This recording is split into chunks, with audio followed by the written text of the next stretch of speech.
Bueno, hoy vamos a meternos de lleno en uno de los diálogos más, yo diría que más apasionantes de la historia del pensamiento. Vamos a ver ese encuentro entre la filosofía griega y la fe cristiana para intentar responder a una pregunta que, la verdad, nos la hemos hecho todos. ¿Qué somos? ¿Un alma? ¿Un cuerpo? ¿Un alma atrapada en un cuerpo quizá?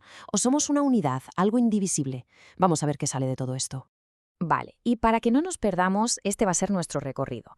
Primero hablaremos de ese puente griego que es el alma. Luego veremos el cuerpo, que ahí es donde saltan chispas, una brecha radical. Después el tema de la resurrección, que fue un auténtico escándalo, pero también una promesa. Nos asomaremos a lo que se llama la mirada sacramental. Veremos el concepto de pecado, que es un punto de inflexión importante, y al final sacaremos conclusiones sobre qué es esto del hombre completo. Un viaje interesante, ¿verdad? Mega, pues empezamos por el principio, y lo hacemos en un punto de encuentro que la verdad es bastante sorprendente. Porque, a ver, hoy en día la filosofía griega y el cristianismo nos pueden parecer mundos lejanísimos, ¿no? Pues resulta que los primeros cristianos encontraron en los griegos un aliado, un socio inesperado para poder explicar su propia fe. A ver, pensemos un momento. Los primeros cristianos lo tenían clarísimo. Hay vida eterna. Su fe era inquebrantable en eso. Pero claro, una cosa es creerlo y otra, explicarlo. Necesitaban un lenguaje, unas herramientas para hablar de esto en un mundo que pensaba de una forma completamente distinta. Así que la pregunta era, ¿con quién podían hablar? ¿Quién, en todo ese panorama intelectual de la antigüedad, estaba siquiera hablando de algo parecido? Y si echamos un vistazo al panorama de la época, la respuesta es, bueno, es bastante sorprendente. La mayoría de las grandes escuelas filosóficas, nada. Los estoicos creían que el alma se reabsorbía en el universo. Adiós a la persona. Los aristotélicos, algo sobrevivía, pero era un intelecto impersonal, no tú. Y los epicúreos, bueno, ellos directamente negaban cualquier cosa después de la muerte. Y de repente, ¡zas! Los platónicos. Ellos sí hablaban de un alma individual, que sobrevive, y que además se enfrenta a un juicio. Ahí, justo ahí, es donde los cristianos encontraron un punto de conexión. Así que esta idea, esta creencia compartida en un alma que no muere y que es responsable de lo que hace, eso fue el gran puente, el puente intelectual que conectó Atenas con Jerusalén. Es increíble pensarlo, pero el platonismo, sin tener ni idea, le había preparado el terreno filosófico a los cristianos para una de sus ideas más importantes. Pero claro, como en toda buena historia, este puente tenía sus grietas. ¿Y qué grietas? Porque sí, en el tema del alma había sintonía, pero en cuanto se ponían a hablar del cuerpo, ahí se abría un abismo, una brecha radical. Y esta pregunta, de verdad, lo resume todo. Es que es el punto de no retorno entre las dos formas de ver el mundo. A ver, ¿qué es el cuerpo? ¿Es una cárcel de la que hay que huir? ¿O es un templo que hay que cuidar y redimir? Como se pueden imaginar, las respuestas no podían ser más opuestas. Y aquí se ve de forma clarísima. Para Platón y los suyos, el cuerpo es una molestia, un obstáculo. La muerte es una liberación, por fin. Pero para la visión cristiana, nada que ver. El cuerpo es esencial, es bueno, es creación de Dios. La muerte no es una liberación, es un estado incompleto. La salvación, por tanto, para los platónicos, era salvarse del cuerpo, huir de él, mientras que para los cristianos era la salvación del cuerpo, o sea, rescatarlo. Parece una tontería, una preposición, pero cambia absolutamente todo sobre cómo entendemos la vida, la muerte y lo que viene después.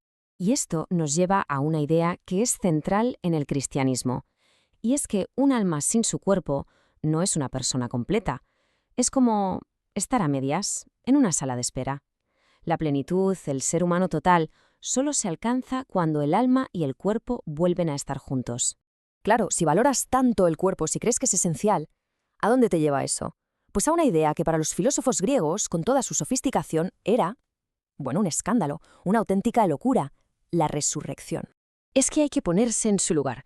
Para un platónico, desear que el cuerpo resucite era como si un preso, que por fin sale de la cárcel después de años, se pusiera a suplicar de rodillas que por favor, le vuelvan a meter en su celda. No tenía ningún sentido, era una idea horrible y ridícula. Vamos, de locos. Ante este choque de trenes cultural, tuvo que llegar San Pablo para poner un poco de orden, y lo que hizo fue genial. Básicamente reformuló toda la idea. Dijo, a ver, que no estamos hablando de volver a esta vida tal cual. No es una reanimación, es una transformación radical. La clave está en ese concepto que usa San Pablo, un cuerpo espiritual, en griego, pneumáticos. No se trata de volver a la vida de aquí, con sus facturas, sus madrugones y sus limitaciones, no. Se habla de un cuerpo glorioso, libre de todas las necesidades de la tierra, totalmente movido por el espíritu. Como dijo el propio Cristo, serán como ángeles. Un cuerpo real sí, pero totalmente transformado, sin las ataduras de este mundo. Vale, una pregunta lógica ahora sería, si el cuerpo es tan bueno y tan importante, ¿cómo es que los cristianos no cayeron en una especie de materialismo, de valorar solo lo de aquí y ahora? Pues la clave está en una forma muy especial de mirar el mundo. Una mirada que, y esto es lo curioso, compartían con algunos filósofos griegos, la mirada sacramental. Y aquí hay que aclarar algo muy importante, porque es un error muy común. Una cosa es valorar más el alma que el cuerpo, y otra muy distinta es odiar el cuerpo. Ni Platón ni los cristianos hacían eso. El verdadero enemigo, para ambos, era otra cosa. Era la esclavitud a los deseos materiales, a la lujuria, la codicia, la ambición. Ese desprecio total por lo físico venía de otras corrientes, como los gnósticos o los maniqueos, que pensaban que el mundo material era una chapuza maligna. Pero eso no era platonismo puro. Entonces, ¿qué es esta visión sacramental? Pues es básicamente la creencia de que el mundo que vemos, el mundo material, su belleza en la naturaleza, en el arte, todo eso puede ser como una señal, un símbolo que nos apunta a una realidad más alta, a lo divino. Tanto un filósofo neoplatónico como Plotino, como los primeros cristianos, veían lo mismo. La belleza de este mundo no es una trampa, es un reflejo, un eco de la belleza de Dios. Y esta forma de pensar tuvo unas consecuencias prácticas enormes. A ver, pensemos, si la belleza terrenal es un reflejo de la divina, los cristianos lo aplicaron directamente a la defensa de sus imágenes sagradas, de los iconos. Usaron argumentos neoplatánicos, los mismos, sobre la relación entre una imagen y su arquetipo, lo que representa.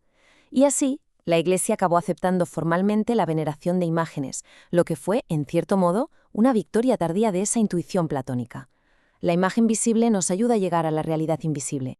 Pero ojo, que nadie piense que esto era un copia y pega de ideas griegas, ni mucho menos. Los cristianos supieron ser muy originales y marcar distancias, sobre todo en un tema clave, la naturaleza del pecado y del propio yo. Aquí tenemos otra diferencia de las grandes. Plotino, el neoplatónico, hablaba de una especie de yo superior dentro de nosotros, un intelecto puro que en realidad nunca baja al barro. Ese yo superior no puede pecar, no sufre, no necesita que lo salven. Pero el cristianismo dijo, no, aquí no hay partes a salvo. La persona entera, el verdadero yo, es un ser creado y como tal es inestable, puede caer. Toda la persona es responsable y necesita la ayuda de Dios, la gracia. Y esta es la línea roja que el cristianismo no cruza.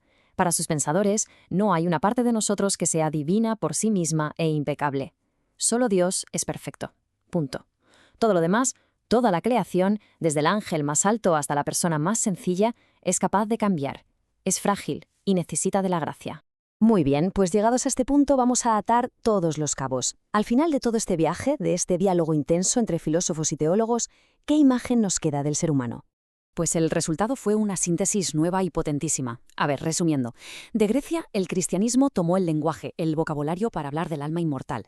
Pero luego, con la fe, transformó por completo esa idea. Afirmó que el cuerpo y la creación son buenos y, sobre todo, introdujo la bomba de la resurrección corporal. El resultado, una visión del ser humano como un todo integrado, alma y cuerpo juntos. Y la gran esperanza ya no era escapar del cuerpo, sino que la persona entera, en su totalidad, sea salvada y glorificada. Y todo esto nos deja con una pregunta final para reflexionar. Se suele decir que la filosofía griega fue una especie de preparación, pero ¿nos hemos parado a pensar qué forma tendría nuestra cultura occidental hoy sin este primer, fundamental diálogo entre Atenas y Jerusalén? Es una conversación de hace miles de años, pero sus ecos siguen definiendo, todavía hoy, nuestra forma de entendernos.